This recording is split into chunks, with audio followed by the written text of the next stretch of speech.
தேவனுடைய ராஜ்யம் பேச்சில் அல்ல பெலத்தில் உண்டாயிருக்கிறது. நம்ம எல்லாருக்கும் நன்றாக தெரிந்த ஒரு வசனம் தான். இது எங்கே இருக்கிறது? 1 கொரிந்தியர் 4ஆம் அதிகாரம் 20ஆம் வசனத்தில் இந்த வார்த்தை அடங்கி இருக்கிறது. சரி, எதுக்காக இந்த வார்த்தை அப்போஸ்தலனாகிய பவுலால் சொல்லப்பட்டது? இதுக்கு சரியான அர்த்தம் தான் என்ன? கொரிந்து சபையில அப்போஸ்தலனாகிய பவுலை சிலர் அப்போஸ்தலனாக அங்கீகரிக்கவில்லை. உடனே அவர் இந்த 4ஆம் அதிகாரத்துல தன்னுடைய ஊழியத்தை குறித்து, தான் எப்படியெல்லாம் ஊழியம் செய்கிறேன் என்பதை குறித்ததான ஒரு சிறிய விளக்கத்தை கொடுத்துட்டு தான், நீங்க தேவனுடைய ராஜ்யத்தை குறித்து நிதானிக்கும் பொழுது நாம உண்மையிலே சரியானவர்களா இருக்கிறோமா இல்லையா, அல்லது ஒரு தேவ ஊழியன் சரியானவரா இல்லையா அப்படிங்கிறத எதை வைத்து தீர்மானிக்க வேண்டும்? பேச்சை வைத்தல்ல, பெலத்தை வைத்து தீர்மானிக்க வேண்டும் என்று சொல்லி இந்த அதிகாரத்தை முடிக்கிறார். இப்ப நமக்கு ஒரு கேள்வி எழும்புகிறது. தேவனுடைய பெலத்தில் என்று சொல்லப்படுவதனுடைய அர்த்தம் என்ன? தேவனுடைய ராஜ்யம் என்பது வெறும் பேச்சில் அல்ல, பெலத்தில் சொல்லப்பட்டிருக்கல்லவா? அந்த பெலம் அப்படிங்கிறது இவர் எதை பற்றி பேசுகிறார்? பெலம் சொன்னா 1000 சபைகளை ஸ்தாபிப்பதும் ஒரு சரியான ஒரு வல்லமையான செயல் தானே, பெரிய செயல் தானே. அப்ப 1000 சபைகளை ஸ்தாபித்து விட்டால், ஆயிரக்கணக்கான மக்களை கூட்டி சேர்த்து விட்டால், அது ஒரு வல்லமையான ஊழியம், அந்த நபர் தேவனுடைய ஊழியர் என்று அர்த்தம் கொள்ளலாமா அப்படின்னு கேட்டா இல்லை. இங்கேயே அதற்கான விடையையும் வைத்திருக்கிறார். ஸோ அதை தான் இன்னைக்கு நம்ம பார்க்க போறோம். உங்களுக்கு இது நிச்சயமாய் பிரயோஜனமா இருக்கும் என்று நம்புகிறேன்.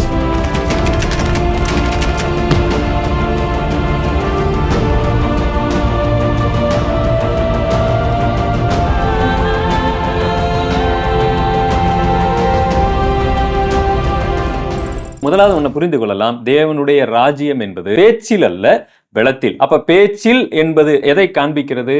வெறும் பிரசங்கத்தில் அல்ல, வெறும் பாடுவதில் அல்ல, வெறும் வாயில சாட்சி சொல்லுவதில் அல்ல. இப்படி நாம் வெளிப்படையாக எதையாவது ஒன்றை செய்ய முடியும். உள்ளுக்குள் இல்லாமலேயே பிரசங்கம் பண்ண முடியுமா? பண்ண முடியும். பாடல் பாட முடியுமா? பாட முடியும். இன்னைக்கு பாத்தீங்கன்னா இந்த ஏஐ அப்படிங்கிறது வந்துருச்சு. கிறிஸ்துமஸுக்கு ஒரு பிரசங்கம் கொடுப்பா அப்படின்னா அது பார்த்தா 10-15 பிரசங்கத்தை எடுத்துட்டு தந்துருது. Prepare a sermon for Christmas.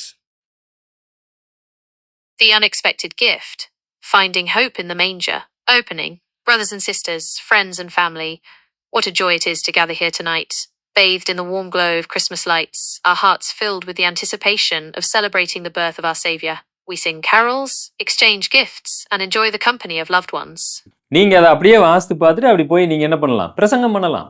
அடுத்து பாத்தீங்கன்னா பாடல். ஒருத்தர் பாட தாளந்து இருந்தா போதும், அவருக்கு திறமை இருந்தா போதும், பாட முடியும், பாட்டு எழுத முடியும். கர்த்தர் நல்லவர் வல்லவர் அப்படி இப்படின்னு போட்டு தன் வாழ்க்கையில இல்லாத வரிகளை எல்லாம் போட்டு கூட என்ன செய்ய முடியும்? பாடல் பாட முடியும். தேவனுடைய ராஜ்யம் என்பது பேச்சில் அல்ல, பெலத்தில் என்று சொன்னால், அப்ப பெலம் என்பது எதை காண்பிக்கிறது?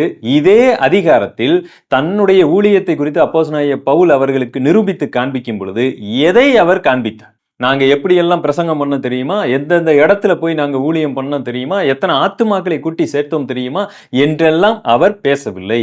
ஏன்? இதெல்லாம் மாற்று மதங்களிலும் இருக்கிறது. அல்லது கிறிஸ்தவ பிரிவுகள்ல கேத்தலிக்ஸை நாம என்ன செய்யறோம்? அப்போஸ் பண்றோம். அவங்களுடைய போதனை சரியில்லை என்று சொல்லுகிறோம். அது தேவனுக்கு விரோதமான போதனை என்று சொல்லுகிறோம். ஆனால் அவர்கள் மத்தியில இதெல்லாம் இல்லையா? ஊழியம் நடைபெறவில்லையா? அவங்க ஒரு அநாத ஆசிரமம் நடத்தலையா? அவங்க காடு மலை ஏறி அவங்களுடைய போதனையை பரப்புவது இல்லையா? இஸ்லாம்ல அது இல்லையா? இந்துயிசத்துல அது இல்லை. எல்லா இடத்திலும் இருக்கிறது. இது பெலமா என்று கேட்கிறேன். கேத்தலிக் சர்ச் நிறைய இடங்கள்ல பரவி இருக்கிறது. புரொட்டஸ்டன்ட் சர்ச்சஸ் பரவி இருக்கிறது. இஸ்லாம் அவர்கள் அந்த வேலையை செய்து கொண்டிருக்கிறார்கள். அப்ப இது பெலம் அல்ல. தேவனுடைய ராஜ்யம் என்பது பெலத்தில் வெளிப்படுகிறது என்று சொல்லி எதை குறித்து அங்கு பேசப்படுகிறது என்று சொன்னால், கர்த்தருக்காக நீங்க எவ்வளவு ஸ்ட்ராங்கா நின்னீங்க அப்படிங்கிறத வச்சுதான் இந்த பெலம் அப்படிங்கிற வார்த்தை எங்கு பயன்படுத்தப்பட்டிருக்கிறது. மேல அவர் தன்னை பற்றி என்ன சொல்லுகிறார் அப்படின்னு பாருங்க. அதாவது கொரிந்து சபையில இவங்க அப்போஸ்தலனாகிய பவுலுடைய ஊழியத்தை அங்கீகரிக்காத போது உண்மையிலே நாங்க பேச்சில இருக்கிறோமா, பெலத்தில் இருக்கிறோமா? என்ன? மேல இதுக்கு பாருங்க, ஒரு அற்புதமான விளக்கத்தை தருகிறார். அதே 1 கொரிந்தியர் 4ஆம் அதிகாரத்துல 9வது வசனத்துல பாருங்க. எங்களுக்கு தோன்றுகிறபடி தேவன் அப்போஸ்தலர்களாகி எங்களை மரணத்துக்கு குறிக்கப்பட்டவர்கள் போல கடைசியானவர்களாய் காணப்பட பண்ணினார். நாங்கள் உலகத்துக்கும் தூதருக்கும் மனுஷருக்கும் வேடிக்கையானோம். நாங்கள் கிறிஸ்துவின் நிமித்தம் பைத்தியக்காரர். நீங்கள் கிறிஸ்துவில் புத்திசாலிகள். நாங்கள் பலவீனர், நீங்கள் பலவான்கள். நீங்கள் கனவான்கள், நாங்கள் கனவீனர். இந்நேரம் வரைக்கும் பசியுள்ளவர்களும் தாகம் உள்ளவர்களும் நிர்வாணிகளும் குட்டுண்டவர்களும் தங்க இடமில்லாதவர்களுமா இருக்கிறோம். எங்கள் கைகளினாலே வேலை செய்து பாடுபடுகிறோம், வையப்பட்டு ஆசீர்வதிக்கப்படுகிறோம், துன்பப்பட்டு சகிக்கிறோம். தூஷிக்கப்பட்டும் வேண்டிக் கொள்ளுகிறோம். இந்நாள் வரைக்கும் உலகத்தின் குப்பையை போலவும் எல்லாரும் துடைத்து போடுகிற அழுக்கை போலவும் ஆனோம். இதுதான் உண்மையிலே பலம், வல்லமை என்று சொல்லுகிறேன். நீங்கள் ஒருவரை சுகப்படுத்தி விட்டால் அது வல்லமையா, பெரிய செயலா அப்படின்னு கேட்டா இல்ல. தீர்க்க தரிசனம் சொல்லுவது ஒரு பெரிய செயலா? இல்லை. ஏன் சொல்றேன்னா, இவ்வளவு அற்புதங்களையும் அடையாளங்களையும் அப்போஸ்தலர்கள், அதாவது கிறிஸ்து முன்னாடி தேர்ந்தெடுத்தார் பாத்தீங்களா, 12 பேரை தேர்ந்தெடுக்கும் பொழுது எல்லா வல்லமையையும் கொடுத்து அனுப்பினார். பிசாசை துரத்துங்கள், நீங்க பிணியாளிகளை சொஸ்தமாக்குங்கள். யூதாஸ் காரியோத்து, பேதுரு எல்லாம் போறாங்க, எல்லா வேலையும் செஞ்சுட்டு ஆண்டவரே பாத்தீங்களா எப்படி நீங்க சொன்ன மாதிரி பிசாசெல்லாம் ஓடுது. ரைட்டு, இவ்வளவையும் இவங்க செஞ்சாங்களே, கடைசி நேரத்துல அந்த சிலுவைக்கு கிறிஸ்து ஒப்பு கொடுக்கப்பட்டது எங்க போனாங்க? உயிருக்கு பயந்து ஓடினாங்க. சரி, இவ்வளவு அற்புதங்களையும் அடையாளங்களையும் அவர்கள் கையில் மூலமாகவே இதுவும் நடந்திருக்கிறது. அப்படியானால் இவங்க ஏன் அந்த இடத்துல ஸ்ட்ராங்கா நிக்கல? சோ வெறுமனே அற்புதங்களையும் அடையாளங்களையும் செய்யக்கூடியது வல்லமை இல்லை. அது ஒரு வகையில தேவனுடைய வரத்தின் வல்லமையா இருந்தாலும் கூட அது உண்மையான வல்லமை அல்ல. உண்மையான வல்லமை என்பது கர்த்தருக்காக உயிரே போனாலும் பரவாயில்லை என்று நிற்பது. அவமானப்படக்கூடிய ஒரு சூழ்நிலையில் தைரியமாய் அவமானப்படுவதற்கு தங்களை ஒப்புக் கொடுத்தல். மற்றவர்கள் நம்மை தூசிக்கும் பொழுது அவர்களுக்காக ஜெபித்தல். இங்க அதைத்தான் வேதம் சொல்லுகிறது. மற்றவர்கள் நம்மை சபிக்கும் பொழுது அவர்களை ஆசீர்வதித்தல்.